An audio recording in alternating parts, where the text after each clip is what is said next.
नमस्कार दोस्तों, आप सभी लोगों का स्वागत है आपके अपने YouTube चैनल सरकारी जॉब अड्डा ऑफिशियल पे।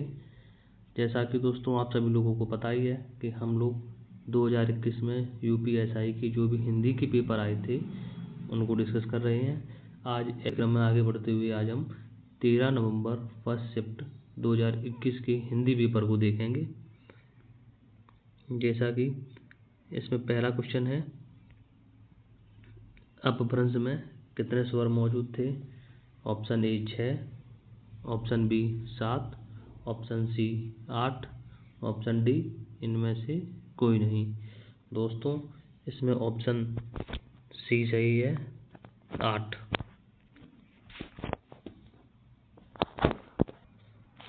नेक्स्ट क्वेश्चन देखते हैं, इनमें से कौन सा शब्द पुल्लिंग है? यशस्वी, ऑप्शन बी हथनी, ऑप्शन सी अभिनेत्री, ऑप्शन डी आँख। दोस्तों इसमें ऑप्शन ए सही है, यशस्वी। प्रश्न नंबर 3 देखेंगे, निर्गुण कवियों में सर्वाधिक शिक्षित संत इनमें से कौन है? Option A Sundardas, option B Dadu Dayal, option C Dharmadas, option D Malukdas. दोस्तों इसमें ऑप्शन ए सही है, सुंदरदास। सुंदरदास संत दादू दयाल के शिष्य थे। इनके द्वारा ज्ञान समुद्र, सुंदर विलास आदि रचनाएं की गईं। देखते हैं अगले क्वेश्चन को। प्रश्न नंबर 4, इनमें से कौन सा शब्द भूगोल का विलोम है? दोस्तों ऑप्शन ए हो गया पृथ्वी, ऑप्शन बी साहित्य, ऑप्शन सी इतिहास, ऑप्शन डी खगोल। दोस्तों इसमें ऑप्शन डी सही है, खगोल। खगोल भूगोल का विलोम शब्द होता है। प्रश्न नंबर 5, इनमें से कौन सा शब्द अर्क का अनेकार्थी शब्द है? Option A Indra, option B Vishnu, option C पहाड़, ऑप्शन डी चंद्रमा। दोस्तों इसमें ऑप्शन ए सही है, अर्क इंद्र का अनेकार्थी शब्द होता है। देखते हैं अगले क्वेश्चन को। यथाशक्ति में इनमें से कौन सा समास है? ऑप्शन ए कर्मधारय, ऑप्शन बी संबंध तत्पुरुष, ऑप्शन सी अवयवी भाव, ऑप्शन डी कर्म तत्पुरुष। दोस्तों इसमें ऑप्शन सी सही है, अवयवी भाव। इसमें इसकी परिभाषा होती है, जिस समाज में प्रथम पद अवयव होता है तथा जिसका अर्थ प्रधान है उसे अवयवी भाव समास कहते हैं। देखते हैं अगले क्वेश्चन को। प्रश्न नंबर 7, विशेषण मूलतः कितने प्रकार के होते हैं? Option A 4, option B 7, option C 5, option C D 6। दोस्तों इसमें ऑप्शन ए सही है, 4 प्रकार के होते हैं। कौन कौन से होते हैं? गुणवाचक विशेषण, परिमाणवाचक विशेषण, संख्यावाचक विशेषण और चौथा सर्वनामिक विशेषण। देखते हैं अगले क्वेश्चन को। प्रश्न नंबर 8 को देखते हैं, पिता के घर पर रहने वाली युवती के लिए इनमें से उपयुक्त शब्द कौन सा है? ऑप्शन ए सुहागिन, ऑप्शन बी सुवासिनी, ऑप्शन सी सिकता, ऑप्शन डी गृहिणी। दोस्तों इसमें ऑप्शन बी सही है, सुभाषिनी। देखते हैं अगले क्वेश्चन को। इनमें से अधिकरण का बोधक चिन्ह कौन सा है? ऑप्शन ए से, ऑप्शन बी में, ऑप्शन डी ने। इसमें अधिकरण का बोधक चिन्ह पूछ रहा है, तो दोस्तों इसमें ऑप्शन बी सही है, में। प्रश्न नंबर 10, इनमें से ऋषि वाला र क्या है? ऑप्शन ए व्यंजन, ऑप्शन बी संयुक्त व्यंजन, ऑप्शन सी दोनों, ऑप्शन डी स्वर। दोस्तों इसमें ऑप्शन डी सही है, ये स्वर होता है। प्रश्न नंबर 11, गीता ने पुस्तक पढ़ी है, इस वाक्य में कौन सा काल है? ऑप्शन ए अपूर्ण वर्तमान, ऑप्शन बी पूर्ण वर्तमान, ऑप्शन सी सामान्य वर्तमान काल, ऑप्शन डी तात्कालिक वर्तमान। दोस्तों इसमें आपका ऑप्शन बी सही है, पूर्ण वर्तमान। क्यों? क्योंकि क्रिया का वह रूप जिससे यह पता चलता है कि कार्य अभी पूर्ण हुआ है उसे पूर्ण वर्तमान काल कहते हैं। क्रिया का वह रूप जिससे यह पता चलता है कि वह कार्य अभी पूर्ण हुआ है तो उसे हम क्या कहते हैं? पूर्ण वर्तमान। तो गीता ने पुस्तक पढ़ी है यानी अभी पढ़ी है, इस आधार पे ऑप्शन बी सही है, पूर्ण वर्तमान। प्रश्न नंबर 12 को देखते हैं। 16 मात्राओं वाला छंद कौन सा है?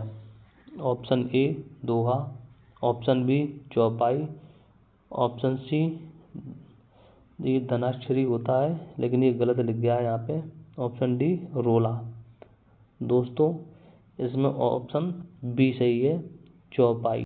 आपको पता ही होगा कि चौपाई एक सममात्रिक छंद है जिसके प्रत्येक चरण 4 चरण होते हैं और प्रत्येक चरण में 16-16 मात्राएं होती हैं।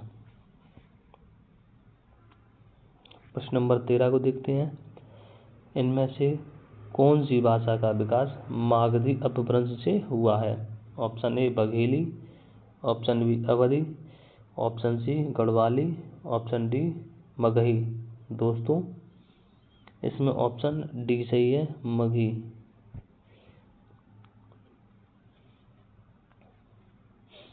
प्रश्न नंबर 14 को देखते हैं। इनमें से कौन सा शब्द अग्नि का पर्यायवाची नहीं है? ऑप्शन ए वैश्वानर, ऑप्शन बी अनल, ऑप्शन सी अमी, ऑप्शन डी रोहिताश्व। अब दोस्तों इसमें ऑप्शन सी सही है, ये अग्नि का पर्यायवाची नहीं है। देखते हैं अगले क्वेश्चन को। इनमें से यौगिक सार्वनामिक विशेषण का कौन सा उदाहरण सही है? ऑप्शन ए यह किताब फटी है, ऑप्शन बी यह घर मेरा है, ऑप्शन सी कोई आदमी रो रहा है, ऑप्शन डी ऐसा आदमी नहीं देखा। दोस्तों इसमें ऑप्शन डी सही है, ऐसा आदमी नहीं देखा। दोस्तों यौगिक सार्वनामिक विशेषण किसे कहते हैं? सर्वनाम का रूपांतरित रूप जो संज्ञा की विशेषता बताता है उसे यौगिक सार्वनामिक विशेषण कहते हैं। इसका उदाहरण ये डी ऑप्शन सही है, ऐसा आदमी नहीं देखा। चलते हैं अगले क्वेश्चन की तरफ। देखते हैं प्रश्न नंबर 16। इनमें से वीर रस के कवि कौन हैं? Option A Jaishankar Prasad, option B Ramdhari Singh Dinkar, option C Harivansh Rai Bachchan, option D Siyaram Sharan Gupta. दोस्तों इसमें आपका ऑप्शन बी सही है, रामधारी सिंह दिनकर। प्रश्न नंबर 17 को देखेंगे। कुंडलिया छंद में चरणों की संख्या कितनी होती है? Option A 4, option B 8, option C 2, option D 6। Option A 4, option B 8, option C 2, option D 6। दोस्तों इसमें आपका ऑप्शन डी सही है, 6। कुंडलिया दोहा और रोला के संयोग से बना विषम मात्रिक छंद है। इसके प्रत्येक चरण में 24 मात्राएं होती हैं, जिसके प्रथम 2 चरण दोहा तथा बाद के 4 चरण रोला के होते हैं। ठीक है। प्रश्न नंबर 18 को देखते हैं। किसका उच्चारण स्थान दंत है? ऑप्शन ए पा, ऑप्शन बी ना, ऑप्शन सी का, ऑप्शन डी चा। दोस्तों इसमें आपका ऑप्शन नंबर बी सही है, ना।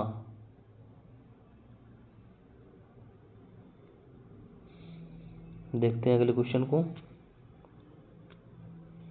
प्रश्न नंबर 19। महावीर प्रसाद द्विवेदी इनमें से किस पत्रिका के संपादक थे?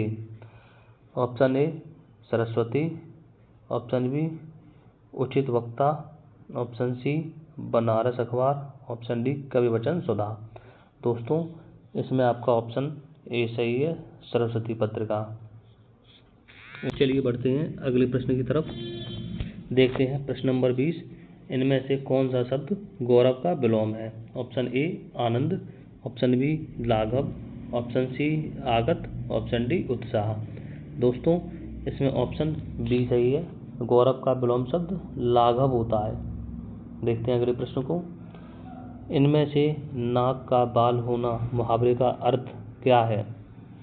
ऑप्शन ए हमेशा परेशान करना, ऑप्शन बी क्रोध का कारण होना, ऑप्शन सी बहुत परेशान करना, ऑप्शन डी अत्यधिक प्यारा होना। दोस्तों इसमें आपका ऑप्शन डी सही है, अत्यधिक प्यारा होना। देखते हैं अगले प्रश्न को। इसमें से प्रयोगवाद के प्रवर्तक कौन है? Option A Muktibodh, option B Nirala, option C Mahadevi Verma, option D Agyeya. दोस्तों इसमें आपका ऑप्शन डी सही है, अज्ञेय। ये प्रयोगवाद के प्रवर्तक माने जाते हैं। देखते हैं अगले प्रश्न को। ये आपका एक पैराग्राफ दिया गया है, आप इसे पढ़ लीजिए सही से, फिर इसके प्रश्न को देखते हैं।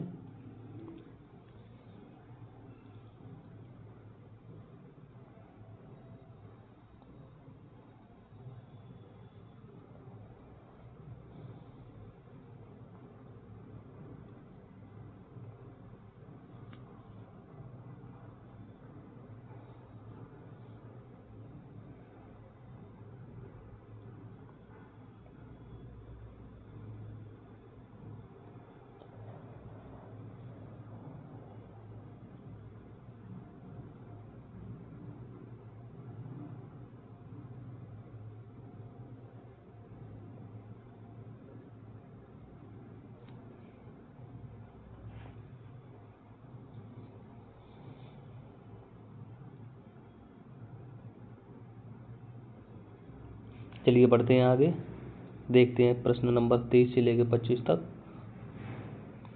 पहला प्रश्न, उपरोक्त गद्यांश के अनुसार तुलसी के राम किसके प्रतीक हैं? ऑप्शन ए संतत्व करुणा और शील के, ऑप्शन बी मर्यादा भक्ति और सौंदर्य के, ऑप्शन सी शील शौर्य और सौंदर्य के, ऑप्शन डी धर्म करुणा और शील के।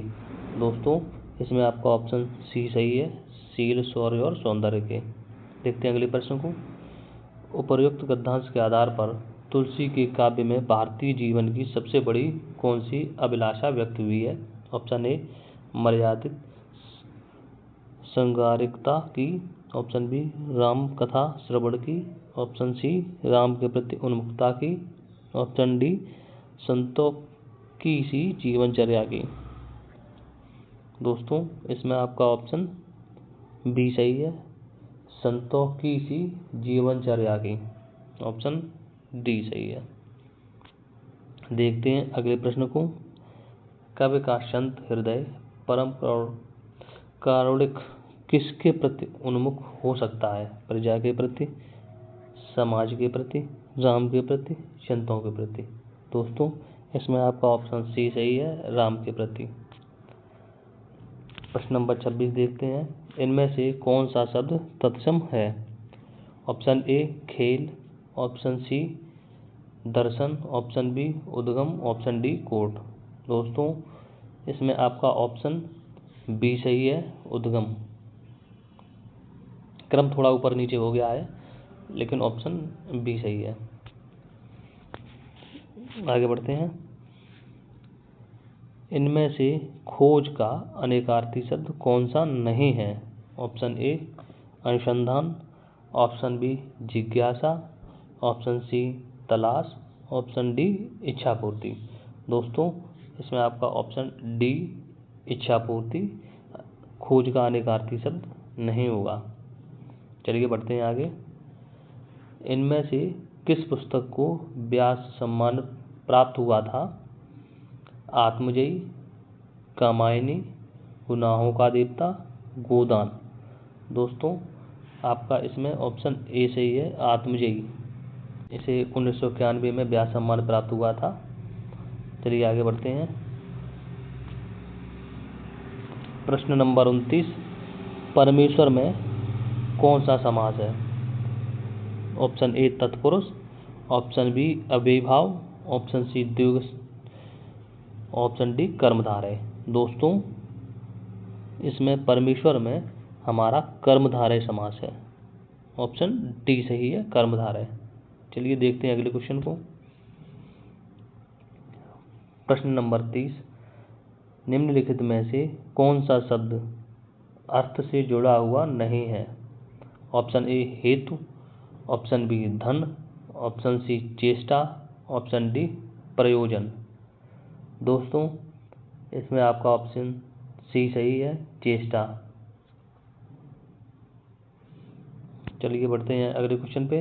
विकास की दृष्टि से अपभ्रंश की पूर्वकालीन अवस्था का क्या नाम है? Option A Hindi, option B Prakrit, option C Sanskrit, option D Pali. दोस्तों इसमें आपका ऑप्शन बी सही है, प्राकृत। हिंदी भाषा जो है उसकी उत्पत्ति का जो विकास क्रम है वो इस प्रकार है। सबसे पहले हमारी संस्कृत भाषा आएगी, फिर पाली, फिर प्राकृत, फिर अपभ्रंश, उसके बाद हिंदी। चलिए देखते हैं अगले क्वेश्चन को।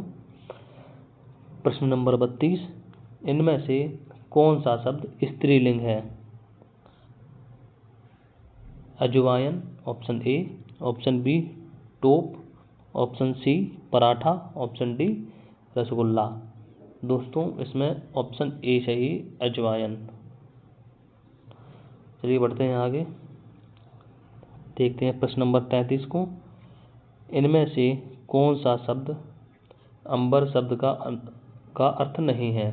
ऑप्शन ए वस्त्र, ऑप्शन बी आकाश, ऑप्शन सी कपास, ऑप्शन डी अध्याय। दोस्तों इसमें आपका ऑप्शन डी सही है, अध्याय। ये अंबर शब्द का अर्थ नहीं है। चलिए आगे बढ़ते हैं। इनमें से कौन सा शब्द सौभाग्य का विलोम है? सुपरिणाम, सुसंगत, दुर्भाग्य, इनमें से कोई नहीं।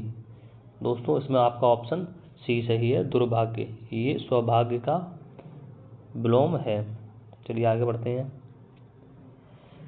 प्रश्न नंबर 35 को देखते हैं। साहित्य को जनता की चिंत वृत्तियों का संचित प्रतिबिंब इनमें से किसने कहा है? Option A Jaishankar Prasad, option B Ramchandra Shukla, option C Ramvilas Sharma, option D Mahavir Prasad Dwivedi. दोस्तों इसमें आपका ऑप्शन बी सही है, रामचंद्र शुक्ल। देखते हैं अगले क्वेश्चन को।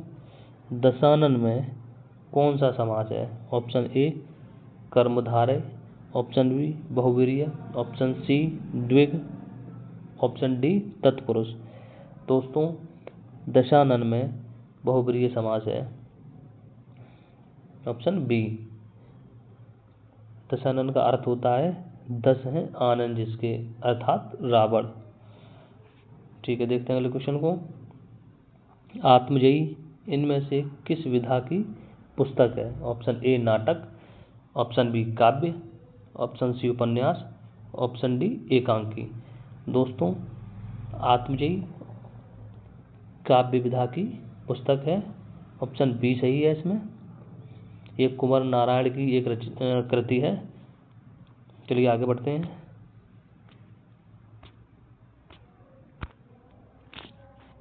प्रश्न नंबर 38 देखते हैं। हर्ष, दुख, घृणा, पीड़ा इत्यादि मनोभावों को व्यक्त करने वाले शब्द को क्या कहा जाता है? ऑप्शन ए समुच्चय बोधक, ऑप्शन बी अवयव, ऑप्शन सी निपात, ऑप्शन डी विस्मयादि बोधक। दोस्तों इसमें ऑप्शन डी सही है, विस्मयादि बोधक। हर्ष, दुख, घृणा, पीड़ा को व्यक्त करने के लिए जो शब्द हैं विस्मयादि बोधक शब्द होते हैं। आगे बढ़ते हैं। प्रश्न नंबर 29, महावीर प्रसाद द्विवेदी सरस्वती पत्रिका के संपादक कब बने? ऑप्शन ए 1905 ईस्वी में, ऑप्शन बी 1904 ईस्वी में, ऑप्शन सी 1906 ईस्वी में, ऑप्शन डी 1903 ईस्वी में। दोस्तों इसमें आपका ऑप्शन डी सही है, 1903 ईस्वी में। महावीर प्रसाद द्विवेदी ने वर्ष 1903 से 1920 तक सरस्वती पत्रिका का संपादन किया था। चलिए आगे देखते हैं अगले क्वेश्चन को। देखते हैं प्रश्न नंबर 40। प्रत्यय या मूलतः कितने प्रकार के होते हैं? ऑप्शन ए 3 प्रकार के, ऑप्शन बी 2 प्रकार के, ऑप्शन सी 4 प्रकार के, ऑप्शन डी 5 प्रकार के। दोस्तों इसमें ऑप्शन बी सही है, प्रत्यय 2 प्रकार के होते हैं। ठीक है दोस्तों, अब हम मिलेंगे अगले शिफ्ट के हिंदी के पेपर में। तब तक के लिए उम्मीद है कि आप लोगों की तैयारी अच्छी चल रही होगी। अगर आपको कोई भी अगर समस्या आती है तो आप कमेंट बॉक्स में बताइए, और आपको ये क्लियर का करा रहा हूँ, ये आपको कैसा लगा आप ये कमेंट में बताइए, क्योंकि ये पूरा आप पढ़ चुके हो, सब रिवीजन कर चुके हो। ये केवल एक मोटा मोटी आइडिया लगाने के लिए है बस, जिससे कि आपको आइडिया लग सके कि किस टॉपिक से कितने सब प्रश्न आ रहे हैं, जिससे कि आपको अपनी तैयारी करने में थोड़ा आसानी हो, इसलिए हम रिवीजन करा रहे हैं। आपको लगभग तैयारी तो अब तक पूरी कर ली होगी आपने, ये केवल आपको थोड़ा आपकी तैयारी को जांचने का एक तरीका है बस। ठीक है दोस्तों, मिलते हैं एक अगली वीडियो में, तब तक के लिए नमस्कार।